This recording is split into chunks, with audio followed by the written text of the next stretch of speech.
Life is not a horse of race course. जीवन जो है ना वो कोई घोड़ा नहीं है रेस कोर्स का, जिसको आप दौड़ा दौड़ा कर अपने रेस को जीत जाना है और लाइफ में सफल हो जाना है। Life is all about happiness. जीवन बस खुशियां से रिलेटेड है और खुशी सक्सेसफुल की गारंटी नहीं लेता। सक्सेस होना ही खुशी की निशानी ऐसा कुछ नहीं है। खुश रहने के लिए बस हमें 2-3 काम करने हैं, 2-3 बातों को एडॉप्ट करना है। सबसे नंबर 1 कि हमें जरूरतें कम करनी चाहिए। हमारे पूर्वजों ने भी कहा है कि पैर उतना ही पसारना चाहिए जितना लंबा चादर हो, लेकिन आज कुछ लोगों ने हमें इस तरीके से मोटिवेट कर दिया है, इस तरीके से बोल दिया है, कहे तो फुला दिया है, इतना बोल बोल कर कि हमें लगता है कि हम बहुत कुछ कर सकते हैं, पूरा आसमान को उठा सकते हैं, पूरी धरती को उठा सकते हैं, अंतरिक्ष को भी टच कर सकते हैं, हर एक कुछ हम कर सकते हैं। हमें ऐसा लगता है, नो डाउट हम कर सकते हैं, बट नो योर कैपेसिटी। अपनी क्षमता को पहचानिए। आप क्या कर सकते हैं। दूसरे की उम्मीद पे जीवित नहीं रहना चाहिए, दूसरे की उम्मीद पे जीवित नहीं रहना चाहिए। यही होता है कि लोग मर जाते हैं। आज कोटा जैसे शहरों में जो बच्चे पढ़ाई करते हैं वे लोग सोचते हैं क्या कि सफल हो ही जाना है, सफल हो ही जाना है और इसके सिवा कोई चारा भी नहीं है। और इस कारण से अगर नहीं होते हैं सफल, अनसक्सेस होते हैं, तो वे लोग क्या करते हैं, चले जाते हैं ऊपर। लेकिन ऐसा नहीं होना चाहिए।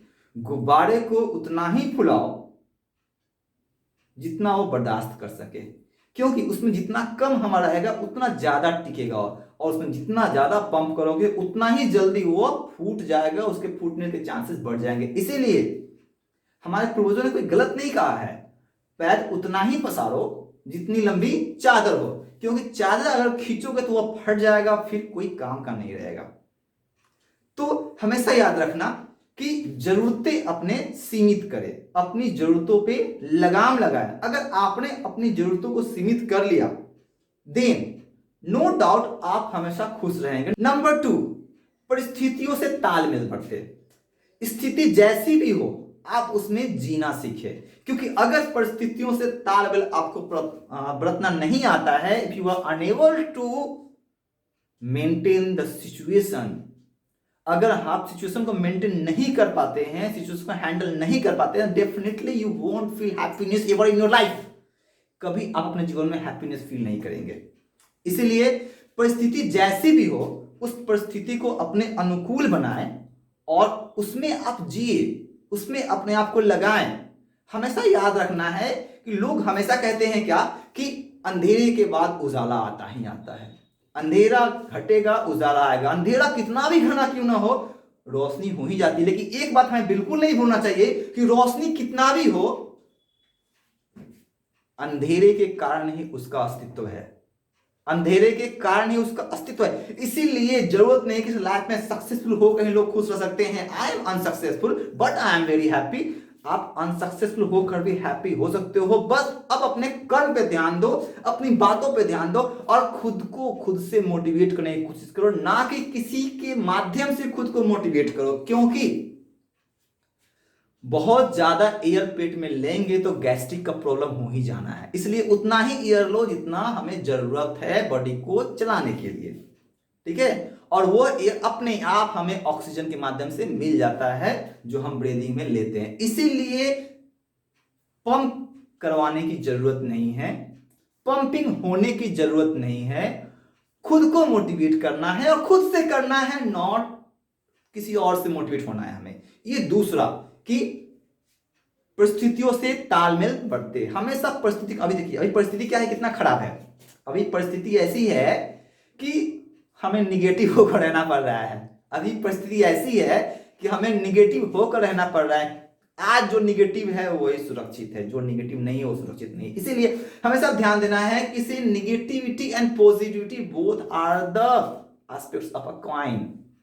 दोनों सिक्के के दो पहलू हैं। हम जितनी सक्सेस को मेजर करते हैं, जिस तरीके से सक्सेस को मेजर करते हैं, जितना सक्सेस को वैल्यू देते हैं, हमें उतनी वैल्यू अपने फेलियर को देनी चाहिए, उतनी अनसक्सेसफुलनेस को देनी चाहिए। क्योंकि अगर आप सिर्फ सक्सेस के पीछे भागोगे, सक्सेस पीछे भागोगे तो आपको खुशी कभी नहीं मिलेगा। और अगर आप दोनों बात को सोच कर रखते हो कि no matter whether I am getting success in my life और not, I will be happy always. अगर आपने इस बात को सोच लिया, then no one make you unhappy, I swear, I promise.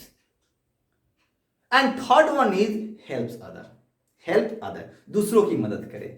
इसमें जो खुशी मिलती है ना, इससे ज्यादा खुशी कहीं नहीं मिलती है। अगर आप दूसरों की मदद करते हो, अगर आप दूसरे की मदद करते हो तो इसमें आपको बहुत खुशी मिलेगी। मैं अपनी ही एक कहानी सुनाता हूँ छोटी सी, कि मैं स्कूल में वर्क करता था और सुबह 7 बजे से मैं स्कूल जा रहा था, तो बगल में एक नाले में मैंने देखा एक गिलहरी नाले में गिरी हुई थी और वह निकल नहीं पा रही थी। वह निकल नहीं पा रही थी। मैं कुछ दूर तक उसको देखता रहा, वो बहुत कोशिश कर रही है नाले से बाहर निकलने का, लेकिन वह निकल नहीं पा रही। तो मैंने क्या किया, अब मैं तो नाले में हाथ लगा नहीं सकता था क्योंकि मेरा हाथ भी गंदा होने का डर था। मैं बगल वाले पेड़ से एक लकड़ी तोड़ा और उस लकड़ी के माध्यम से उस गिलहरी को बाहर निकाल दिया। गिलहरी बाहर निकली और तेजी से थोड़ी दूर आगे जाकर रुक गए, और रुक गई वो बहुत तेजी से सांस लेने लगी। धूप में रुकी हुई थी, यानी कि वो धूप सेकने लगी। उसके बाद पता नहीं क्यों मेरे मन में इतना खुशी भर गया, मैं बहुत खुशी हुआ। आई मीन मैं इतना ज्यादा खुशी हुआ कि मैं खुशी खुशी पैदल ही स्कूल चला गया। ये होती है खुशी, और यह खुशी आपको तभी फील होगा जब आप दूसरों की मदद करेंगे। इसलिए हमेशा ध्यान रखें कि दूसरों के लिए मददगार साबित हो। कभी किसी का क्रिटिसाइज ना करें, हमेशा दूसरों की हेल्प करें। और अगर आप ये 3 काम करते हैं तो निश्चित, definitely you will be happy in your life always. Thank you so much for watching this video.